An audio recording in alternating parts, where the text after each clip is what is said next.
Därför att det är ett sånt sällsynt vedervärdigt system. Att på grund av människors hudfärg döma dem till en mycket sämre tillvaro. Och det är en skam för världen så länge detta består. 90 000. Ja, det är mord på Sveavägen. Det var en slakt. Och det var en slaktare. Det var bödel som visste precis vad han ville. Han blev inte skjuten som statsminister. Han blev skjuten som privatperson. Polisen säger att mordet av allt att döma var mycket noga planlagt. Och alla personer med walkie-talkies på varsin sida om Sveavägen som man hörde liksom. Jag trodde att man i mordutredningar alltid gjorde bandade förhör med de väsentliga personerna som har funnits på platsen och som är viktiga. Makalöst ointresse. Och det är klart att man försöker liksom suggerera sig fram till att få ihop bilderna om man var säker på att det var dem, så vill man ju få det att överensstämma med sitt eget vittnesmål. När sanningen om det här kommer fram så kommer det svenska samhället att förändras i grunden. Sydafrika, vilket jag personligen tycker är ett ganska intressant uppslag med tanke på att det är en ganska konkret motivbild. Det pratas mycket om Sydafrika och det är flera personer som har tagit kontakt med oss och haft intressanta synpunkter på det här uppslaget. Fick Craig veta att Palme var nyckelpersonen i att ena sydafrikanska anti-apartheidrörelsen. Det var min tanke och det har jag trott allt sedan dess. I förra delen gick vi igenom hur flera andra avslöjanden kan göras på Gunnar Walls blogg. Där får gänget som i flera år försökt hamra in att det förväxlade och flyende vittnet Stig Engström skulle ha skjutit statsministern som av en impulshandling på väg hem från jobbet. Vi ställde, ännu en gång, den mycket relevanta frågan varför dessa personer inte bara gör något annat, nu när åklagaren pekat ut vittnet Stig och lagt ner förundersökningen. Det är just det som är så avslöjande. Att Gunnar Wall låter dessa personer fortsätta hamra på hans blogg med samma kopierade meddelanden som finns i alla andra forum avslöjar också mycket i sammanhanget. Vi gick även igenom vilka andra personer som försvarar Gunnar och mörkläggningen genom att ge sig på alla de som har en mer verklighetsförankrad bild av händelseförloppet på mordkvällen. Men märk väl hur få, det som överhuvudtaget ens vågar diskutera vittnespsykologisk kunskap efter att jag läxat upp de som försöker göra sken av att de har någon koll när de bara googlat lite.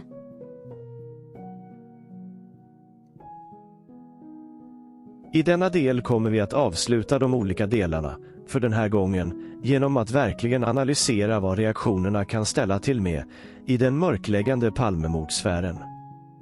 Därför återkommer vi nu med avslöjande reaktioner till vad som hände för ett par avsnitt sedan på denna kanal. Det var i delen som handlade om hur jag via podden Palmemordet fick hjälp i mitt utredningsarbete att uppmärksamma vittnet Robert Gustafssons mycket viktiga utsagor genom åren. Ni minns säkert hänvisningarna till de program som tog upp hans uppgifter. Både i ett panelavsnitt, där poddens expert hånade Robert för hans dåliga minne, och sedan ett poddavsnitt om hur Roberts uppgifter hade växt fram genom åren och inte alls kunde bero på att polisen hade förvanskat Roberts tidiga uppgifter om detaljer på mordkvällen. Det som flera vittnen blivit utsatta för. Men, vad blev det då för reaktion från programledaren på avsnittet? Fick vi några förtydliganden om uppgifterna som lyftes fram om Roberts utsagor? Några förklaringar på hur de vinklat informationen? Några ytterligare belägg för att Roberts uppgifter var påhittade? Några som helst förklaringar på detaljerna i videon? Några förklaringar? Några försvar? Nej. Det blev ett inlägg i Facebookgruppen Palmerummet den 3 juli. Vi läser. Jag vill passa på att skriva några rader apropå senaste tidens händelser. Det kom till min kännedom att en person, anonymt, postat ett inlägg med en videolänk i vilken det riktades allvarliga och grundlösa anklagelser mot mig, podden och mina medarbetare. Vi diskuterar gärna innehållet i podden, men mig veteligen har personen bakom aliaset aldrig varit i kontakt med oss. Vi försöker att svara på så många inlägg som möjligt gällande våra avsnitt, men det innebär inte att vi alltid håller med er. En sak som vi aldrig kan acceptera är hot.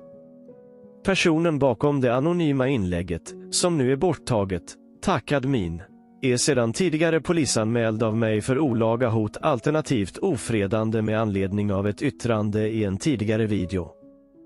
Jag kommer att fortsätta att polisanmäla alla direkta hot mot mig, min person och säkerhet. Detta har bara behövts en enda gång, vilket jag tackar er medlemmar för. Vi är inte alltid överens, men det har aldrig slagit över i hot. Vad gäller sakfrågorna tar jag gärna dem i för ändamålet avsedda trådar. Om personen har kontaktat oss och vi inte gått vidare med det är svårt att veta på grund av hans / hennes anonymitet, beror det på att materialet inte hållit vid en faktagranskning. Samma faktagranskning som vi alltid gör, och ja, en sådan är under produktion för spåret Ynglingen också. Det innebär inte att vi är en del av en stor konspiration som vill dölja sanningen om mordet. För hade jag haft den sanningen hade jag blivit rikare på de 50 miljonerna än på att göra poddar.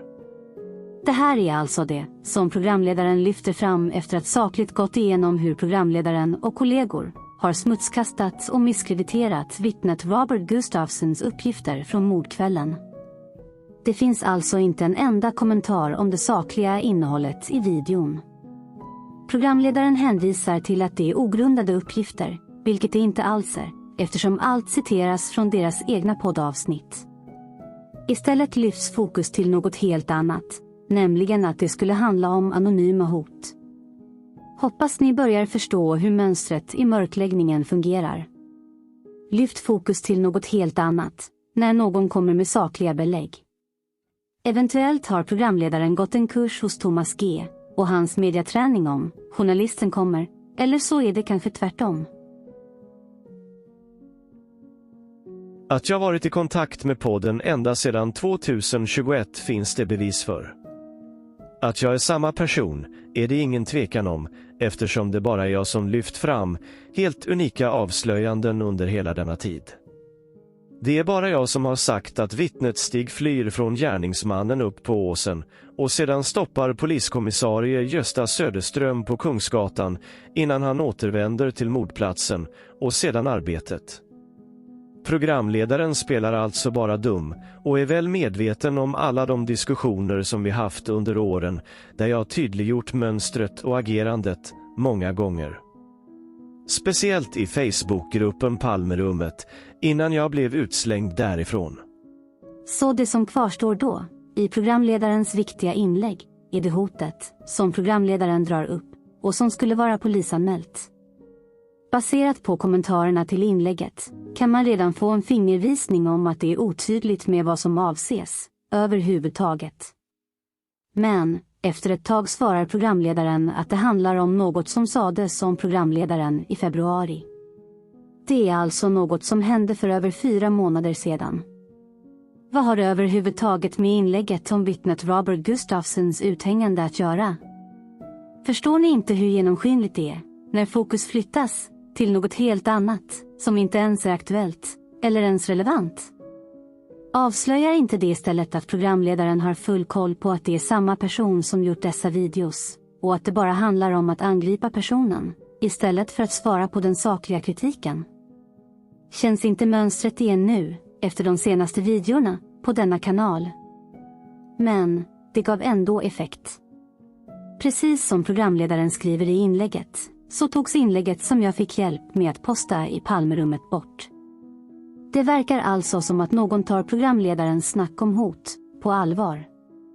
Då måste vi såklart gå till botten med vad det egentligen handlade om för 4 månader sedan, när programledaren nämndes i ett sammanhang och det resulterade i att han kände sig hotad, eller alternativt ofredande, som programledaren uttrycker sig. Det här är exakt vad som sades. Att det även blir en ännu värre hjärntvätt på redan lurade patronbedragna personer under Palmevandringen kan väl ingen undgå att förstå som följt mina tidigare förklaringar. Kan bara hoppas att ovanstående frågeställningar hamnar i fokus även där, så ska ni få se på programledare som kommer att få mycket svårt att svara på verkliga frågor. Förresten, lär väl Palmevandringen vara utomhus, så det är väl inget som hindrar att jag och några kompisar råkar gå bredvid och råkar lyfta fram de verkliga frågeställningarna högljutt. Då kanske vi alla märker hur programledare TH hanterar en riktig konfrontation när han inte sitter tryckt bakom en mikrofon och kan såga grävande personer vid fotknölarna eller journalistmörda andra. Kanske kan vara nyttigt för honom. Det är alltså hela detta stycke som programledaren tycker är värt att polisanmäla. Det är detta stycke som programledaren tycker är hotfullt. Frågan är, på vilket sätt? Är det för att jag påstått att podden hjärntvättar personer? Är det för att jag påstår att personer blivit Patreon-bedragna för att de är lurade att betala för att vara med på vandringen? Är hotet baserat på alla de verkliga frågeställningar som jag i övrigt lyft fram i avsnittet, som podden avsiktligt undviker att svara på? Eller handlar hotet om att det kommer bli svårt för programledaren att svara på riktiga frågor? Är hotet att det kommer bli trångt på stan när vi går bredvid varandra vid Palmevandringen? Är hotet att bli överröstade av några högljudda personer på stan i samband med vandringen? Är hotet att få konkurrens om vilken sanning som förs fram och vilka belägg som finns för dessa? Är hotet att programledaren ska få debattera i verkliga livet istället för tryckt bakom en mikrofon? Är hotet att programledaren kanske kommer utvecklas av att få göra det och att det kanske kommer vara nyttigt för honom? Förstår ni vad hotet verkligen handlar om, ni som okritiskt bara köper programledarens egen sanning? Eller kanske handlar hotet om risken att bli avslöjad för att ha lurat och bedragit svenska befolkningen i flera år med avsiktligt vilseledande information? Förminskanden av oskyldiga vittnen. Förlöjliganden av hårt arbetande journalister som gjort allt för att vi ska få fram sanningen om mörkläggningen. Det hotet skulle man i programledarens skamliga situation i alla fall uppleva som verkligt. Ett verkligt hot om att bli avslöjad. Men är det något som är värt att polisanmäla? Blir inte det istället pinsamt och avslöjande i sammanhanget? Om det nu stämmer att programledaren lider av psykisk ohälsa, som han påstår, och tolkar in helt andra saker än vad som faktiskt förs fram, är det då inte sjukvården som han behöver hjälp ifrån, inte polisen, väl? Varför ska polisen lägga tid på att utreda ett hot som bygger på att en person känner att han själv kommer att bli avslöjad för bedrägeri av svenska befolkningen? Det kan väl ändå inte vara sjukvården som har rekommenderat en programledare med psykisk ohälsa att utsätta sig för mer stress genom att uppmuntra till att lyfta fram en helt sagolikt, fiktiv historia, helt okritiskt granskad, som har med någon yngling att göra och som ska förminska redan drabbade oskyldiga vittnen ännu mer, i det här fallet. Just som det verkliga spåret äntligen har uppmärksammats i media. Kan allt detta verkligen vara hälsofrämjande, eller är det bara så att offerkoftan dras på när det passar för att vinna retoriska poänger? Något som faktiskt uppmärksammades i en av kommentarerna. Märk väl att jag redan i kommentaren från i februari tar upp belägg för riktigt smutsiga påhopp som just denna programledare gjort på andra grävande i utredningsmaterialet. Påhoppen som programledaren gjorde på Matte och Otto i 2 avsnitt, där han antydde att det var Matte själv som hittat på kunskapsområdet forensisk audio, samtidigt som programledaren menar att Otto varit okritisk till Mattes uppgifter och bara ägnat sig åt återberättande. Så i klippet som finns länkat i beskrivningen så mästrar den obehagliga programledaren om fakta och hur det kan tolkas lite hur som helst. Att det handlar om egna föreställningar och kunskapsnivåer och att vi har sådan tur som har den obehagliga programledarens enorma kunskap att tillgå. Den obehagliga programledarens sågning av Matte som expert på ljud, medan Otto blir smutskastad som att han utger sig för att vara journalist. Det var något som dög på den här tiden och som uppenbarligen helt har ändrats nu när Otto blivit indragen i mörkläggningen och ska till och med få göra avsnitt i podden framöver. Självklart ska den självförhärligande lyfta fram sin egen meritlista av att ha arbetat på Statstelevisionen tidigare, för att han tror att det verkligen är en merit att ha arbetat i statsmedia, som redan dagarna efter mordet arbetade för Palmeskenutredningen. Det blir ytterligare predikan i att kontrollera källor. Den obehagliga programledaren försöker sedan hänvisa till det smutsiga drev som han själv bidragit till, för att anklaga andra för att inte vara en riktig journalist. Han fortsätter även att anklaga andra för att man nödvändigtvis inte behöver tro på det man lyfter fram. Men när det av han själv lanserar ynglingen som ett intressant spår, då slår han verkligen alla gränser för hur motsägelsefull han själv är i sina resonemang. Sjukligt pinsamt. Att ens nämna objektiva fakta i detta sammanhang gör såklart inte saken bättre. Att uppläxande skilja på fakta och återberättande med sitt egna återberättade ynglingsspår kan man bara göra om man inte har någon som helst skam i kroppen som hindrar.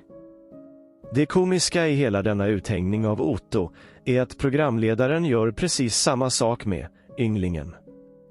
Han låter alltså en annan person berätta sin påhittade historia helt okritisk. Hur pinsam får programledaren vara? Hur motsägelsefull kan någon vara utan att skämmas ögonen eller öronen ur sig? Hur har hans egna journalistiska bakgrund helt plötsligt inte lärt honom någonting längre? Märk väl att jag absolut inte tar ställning för Matte och Ottos grävanden, vilket jag tydliggjort tidigare i andra videos, utan det handlar bara om att tydliggöra hur programledaren beter sig mot andra personer, lugnt och tryggt, bakom sin mikrofon. Det var precis det här som jag relaterade till i kommentaren från februari. Något som programledaren är fullt medveten om, men fortsätter att offerkofta.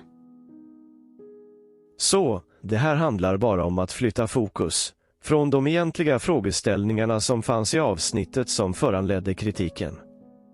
Har programledaren ens kommenterat sina vinklade formuleringar för att såga vittnet Robert Gustafsson vid fotknölarna? Har programledaren ens kommenterat uppgifterna om hur han avsiktligt undviker detaljer i förhören som avslöjar att detaljerna är väl förankrade? Det är det här som kan kallas att blanda bort korten. Helt i linje med den smutsiga retorik som podden hela tiden ägnar sig åt. Här finns det ingen förvåning överhuvudtaget.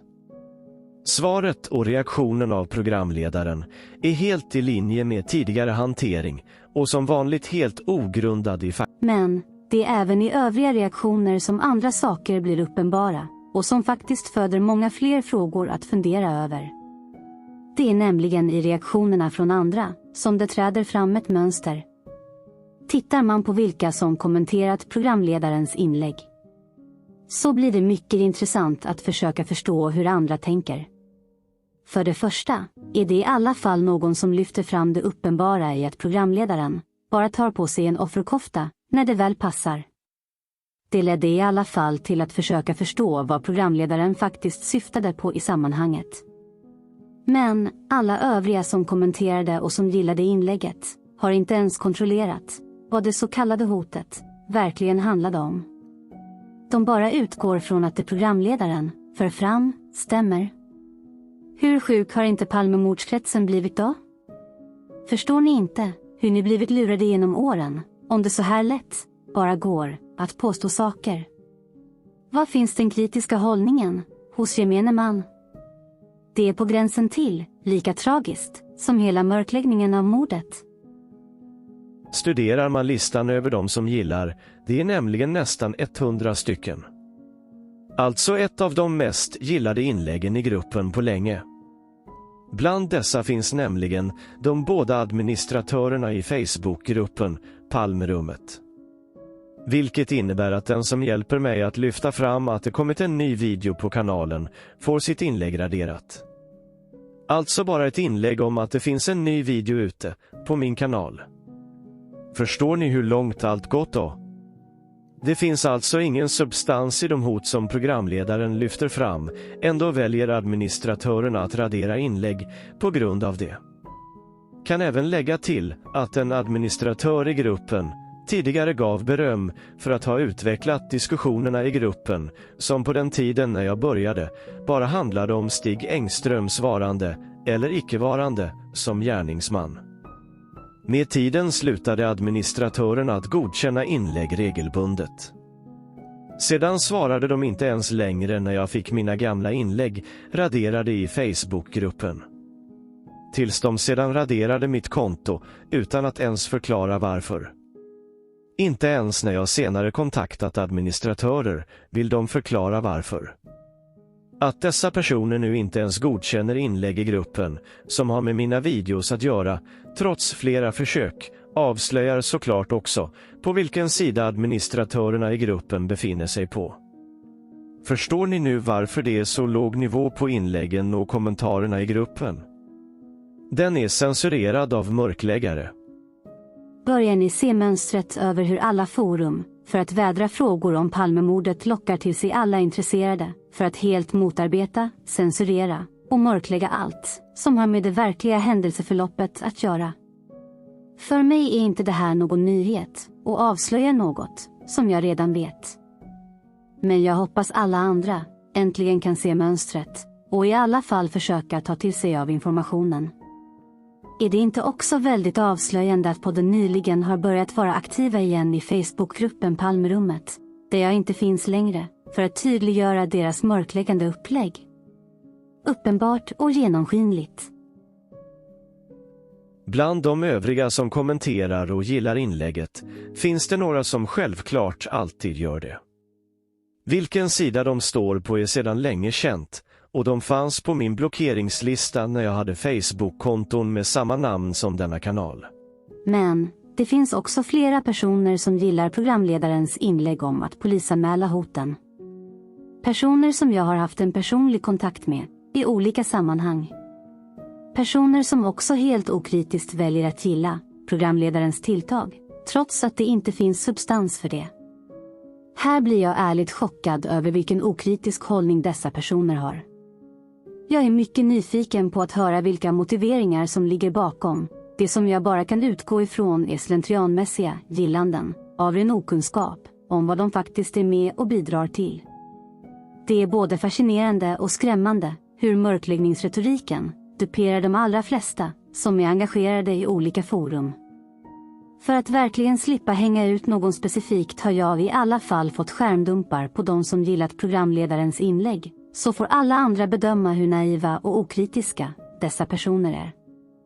Ni som engagerat er i mordet under en längre tid borde också förvånas över hur dessa personer hyllar mörkläggarnas retoriska tilltag. Ni andra kanske ska ta er en ordentlig funderare innan ni bara trycker på gilla-knappen nästa gång och verkligen försöker att granska det som faktiskt skrivs innan man bara håller med. De gillande reaktionerna från detta gäng är verkligen skrämmande i sammanhanget. Varför görs detta? Vart är källkontrollen? De kritiska tankarna. Är ni förblindade för att ni stöttat podden ekonomiskt? Det som vi tog upp i ett tidigare avsnitt.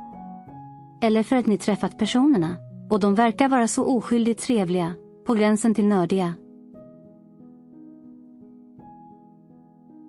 Försök att se hela mönstret i hur mörkläggningen lyckats. Det är alltså personer som sitter på heltid, fast de uppger annat, och arbetar hårt för att vi aldrig ska få fram sanningen bakom mordet och mörkläggningen. Det är först när man har en god uppfattning om vad som faktiskt har hänt som man kan använda det för att provocera och sedan i reaktionerna avslöja på vilken sida om mörkläggningsskiljelinjen som olika personer befinner sig. Sedan är det bara följa spåren i vilka som stöttar, gillar, kommenterar dessa personers inlägg och uppgifter. Det är då inte så svårt att förstå hur allt hänger ihop när YouTube-poeten blir hyllad i flera poddavsnitt för sitt påhittade mytmosande. Det är inte så konstigt att Per W och Andreas C får fritt utrymme i flera poddavsnitt att kasta skit på journalisten Lars Borgnäs. Det är inte så konstigt att Thomas G gillar allt som poeten och podden levererar. Det är inte så konstigt om Gunnar Walls DN-debattkollega, Kressmark, håller i en konferens som bara har till uppgift att fortsätta lura in personer i tron om att kända personer fortfarande arbetar på en lösning av fallet. Visst fick Göran Björkdahl komma dit och berätta allt det viktiga som han ligger bakom, men sedan blev han ju helt sågad via Gunnars blogg för några veckor sedan. Rent innehållsmässigt kanske det inte kan bli tydligare nu när programledaren i podden nyligen börjar återupprepa och högläsa ur Mårten Palmes förhör och precis som Gunnar Wall och andra gjort bara skyller Mårtens första förhör på den enskilda polisen Börje Wingren. I ett poddklipp med nummer 385 så antyder alltså den obehagliga programledaren att det eventuellt skulle kunna vara Viktor Gunnarsson som Börje Wingren visar upp för Mårten, trots att det inte borde vara något problem med grundläggande insikt i utredningen att det är Walter Kirisits, den galna österrikaren, det handlar om. Vilket såklart ska göra uppgiften oklar när den mörkläggande podden ska låtsas lyfta fram sin fakta.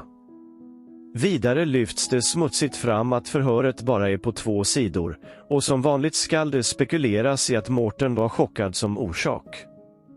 Något som absolut inte framgår av förhöret och blir då en ren spekulation från den obehagliga programledaren. Att frågeställningen om att man redan hade en person att visa upp för Mårten, som man tycker stämmer mycket väl, borde kanske leda till att man blir lite mer kritisk till uppgifterna istället för att bara vifta bort det. Men det beror såklart på vad man har för agenda av att lösa mordet. Nu minns alltså inte programledaren om det var en bild på Viktor Gunnarsson som visas för Mårten. Ett smutsigt sätt att försöka få det till att det var ett påhitt av Börje själv, som sedan var inblandad i andra saker senare i utredningen. Programledaren är mycket väl medveten om att det var den galna österrikaren. Det är absolut inte något som är oklart. Den galna österrikaren, Walter Kirisits, blir till och med inhämtad på förhör senare på morgonen. Bilden på Walter finns i Palmemordsarkivet. Allt står beskrivet i Bibeln i fallet, inuti labyrinten av bröderna på Utjainen och i Hans Holmers bok Efter att han fick gå. Programledaren är såklart medveten om detta, men försöker vinna en poäng på att hänga ut Börje Wingren, vilket blir ännu tydligare senare i avsnittet. Alla andra märkligheter med detta förhör har vi nyligen tagit upp.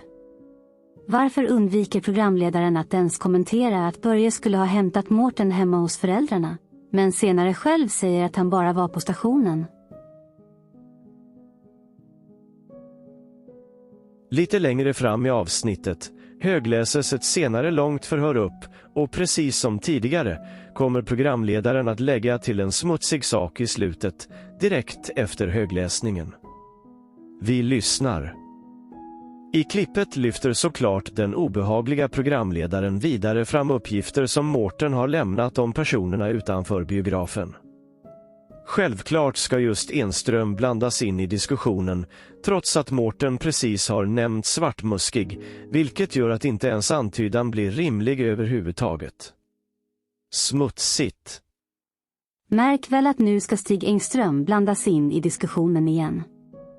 Det är bara det att signalementet inte alls stämmer med Stig Engström. Mannen hade en boxarblick, fyrkantigt ansikte och så vidare. Här försöker alltså programledaren göra en poäng av att blanda in Stig som utpekad, fast fakta i förhöret talar emot. Smutsigt och genomskinligt. Det är även mycket märkligt att programledaren helt bortser från att Mårtens förhör från den 860 418 finns i 4 olika versioner som varit hemligstämplade.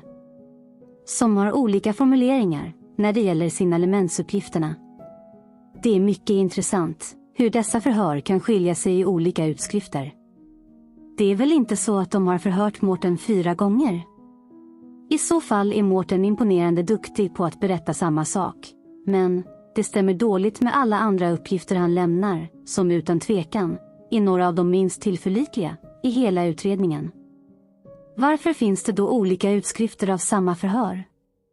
Är det inte bara så att det är olika förslag på formuleringar som någon ska fatta beslut om att de ska använda? Speciellt som boxarblicken är en av de uppgifter som finns i förhöret och som aldrig blivit vida känd i andra sammanhang. Att Mårten aldrig såg någon person följa föräldrarna från möbelaffären har vi redan redogjort för flera gånger. Att podden inte tar upp detta är föga förvånande. Ytterligare ett senare förhör högläses, och nu ska den enskilda polisen Börje Wingren hängas ut igen. I nästa klipp ska det tillrättaläggas att det är Börje Wingren som har gjort fel vid förhöret, och såklart inte nämnas något om att Mårten tyckte varit väldigt likt. Uppgifterna om den galne österrikaren ska alltså viftas bort, trots att han plockades in några timmar senare. Att Mårten i detta förhör helt plötsligt pekar ut en svartmuskig kurdisk man, trots att han inte sagt något annat innan, blir näst intill komiskt. Men det är inget som programledaren tar upp.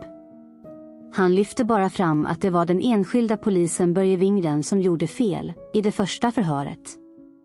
Nu börjar det bli uppenbart tjatigt hur smutsigt vinklingen blir. Självklart ska det i ett senare förhör tillrättaläggas att det bara var den enskilda polisen som gjorde fel och inte att Palmeskenutredningen ville försöka sätta dit en oskyldig syndabock redan under mordnatten. Så, vill ni ha ett riktigt bra tips, räcker det med att spola fram till tidpunkten precis efter högläsningen av alla förhör. Det är nämligen där som programledaren försöker få fram sin smutsiga retoriska poäng. Ett mycket fult knep är att blanda högläsning av fakta och sedan direkt välja att lyfta in sin egen åsikt om saker för att få det att låta som att det som sägs bygger på den fakta som finns i förhöret. Det är mycket sällan fallet när det gäller podden. Genomskinligt och uppenbart. Är det inte fascinerande hur programledarna i podden, utan att skämmas, kan sitta och högläsa ur redan tillgängliga förhör? Bara lägga till desinformerande kommentarer efter förhören som ska vilseleda lyssnaren och sedan försöka ta betalt för detta av naiva och okritiska personer. Vilken smutsig modern form av bedrägerimetoder. Förstår ni inte att man vill sätta stopp för detta brott om man har insikt om detta? Vad hade ni själva gjort om ni hade kunskapen och engagemanget att hjälpa mindre kritiska personer? Så, vi kanske ska köra en liten granskning varje vecka efter att poddavsnittet sänds för att gå igenom hur smutsigt saker framställs. Hur smutsigt saker vinklas. Det skulle rimligen bli en nyttig bidragande faktor i ett rent folkbildningssyfte. För alla er som har svårt att acceptera att ni blivit blåsta, ställ er själva de relevanta frågorna. Tror ni själva på att Robert Gustafsson lämnade uppgifter om walkie-talkie och bil med tonade rutor efter mordet? Tror ni på andra oskyldiga vittnen om walkie-talkie och polisobservationer på mordkvällen? Tror ni på andra vittnen som sagt att deras vittnesuppgifter har förvanskats? Ställ er då frågan varför podden envisas med att hävda att det inte kan vara ett förvanskat material i utredningen. Ställ er då frågan varför podden förminskar Roberts alla utsagor genom åren. Förklara för er själva att när detta aktualiseras i ett YouTube-avsnitt på denna kanalen, då börjar programledaren istället lyfta fram helt ogrundade hot som hänt flera månader tidigare, som inte ens har substans som hot, utan mer liknar sjuka övertolkningar av en programledare med utmaningar kring sin mentala hälsa. Eller en desperat mörkläggare som är på väg att avslöjas, och då skruvar upp den smutsiga retoriken genom att offerkofta i tid och otid. För att på något sätt summera de 4 senaste avsnitten om hur man kan tydliggöra hur mörkläggningen gått till och hur vi alla blivit lurade under åren, så får man försöka smälta allt i olika etapper. Men i slutändan är det egentligen väldigt enkelt. Med kunskapen jag har och använder mig av, med erfarenheten jag har av att diskutera med personer om detaljerna i utredningen, med nyfikenheten och intresset om hur olika motivbilder ligger bakom det vi gör och säger som människor, med en kunskap och en erfarenhet av hur och varför personer ljuger eller försöker dölja sanningen, med en uppbyggd erfarenhet av att diskutera i olika forum under en längre tid blir det mycket lättare att avslöja vilken sida personer befinner sig på. Nu är det så snabbt och avgörande, så ställer du inte en helt normal fråga i anslutning till vad som förs fram. Så börjar jag misstänka saker. Efter några enkla kontrollfrågor vet jag på vilken sida du är på. Allt är nämligen så mycket lättare när du har det verkliga händelseförloppet på din sida. Jag hoppas kunna dela med mig av dessa mallar framöver för att även ge andra verktyg att ta reda på mer. Tänk er, om ett par personer med samma kunskap och erfarenhet som mig satt i en medborgarkommission för att granska Palmeskenutredningen, då skulle vi lätt få förklaringen på vad som egentligen har hänt. Att ta med oss som erfarenheter i framtiden. Eller som en beundransvärd känd persontyp.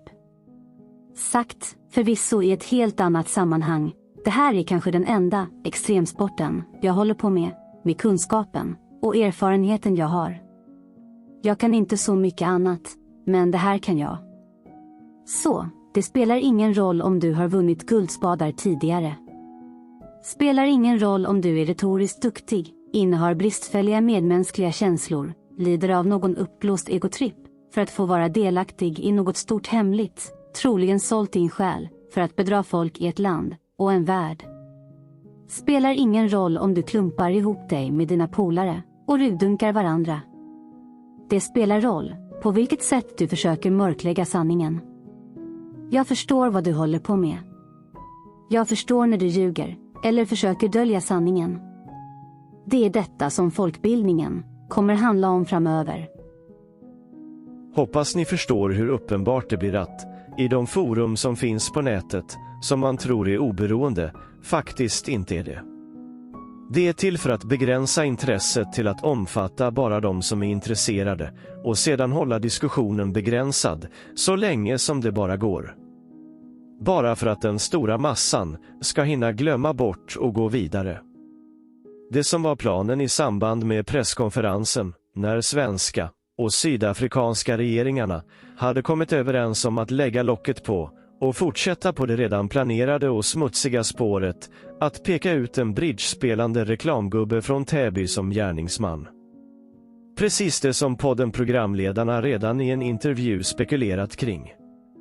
Presskonferensen skulle alltså dupera 75-80% av befolkningen, resten skulle tas om hand i de forum som finns på nätet. Vi lyssnar på upplägget. I klippet med skådespelaren, den obehagliga programledaren och den bekräftelsesökande programledaren blir det väldigt tydligt hur de redan ska höja förväntningarna på åklagare Petersson, trots att de redan vet att han kommer att tystas ner. Värdet om 80% kommer alldeles för inrepeterat för att den vara en höftande uppskattning, vilket avslöjar det redan föredragna upplägget. Allt ska såklart hållas med av den obehagliga programledaren. Pinsamt avslöjande. De pratar redan nu om att utredningen kanske läggs ner och att alla då blir utlämnade till att begära ut material. Det är uppenbart att de redan vet hur de ska säga och är inte ens tveksamma i vilka olika alternativ som skulle kunna hända vid presskonferensen. Det konstateras bara att mordet då kommer att förbli olöst och att det blir som Jack the Ripper. Den obehagliga programledaren ska redan lägga ribban mot Engström genom att antyda att gärningsmannen statistiskt borde vara död, vilket inte alls var fallet. Anthony White och Craig Williamson levde fortfarande. Engström kunde det absolut inte handla om i det kommande beskedet i åtalsfrågan. Självklart finns det ingen teknisk bevisning eller ett mordvapen av den typen utredningen viftat med. Det vet alla tre redan. Det är alltså just ni som inte köper åklagarens pinsamma teori som skall hamras in via podden, poeten Gunnar Walls blogg om att det verkligen inte finns någon lösning annat än den som åklagaren lyfter fram. Det är därför som vi behöver världen och oberoende sociala medier, kanske från andra länder, för att komma vidare i en lösning av fallet. Hoppas alla börjar förstå det nu och är med och bidrar med vad ni kan. Avslutningsvis. Ett extra tack för de som bidragit med informationen och skärmdumpar från Palmerummet. Ni vet vilka ni är.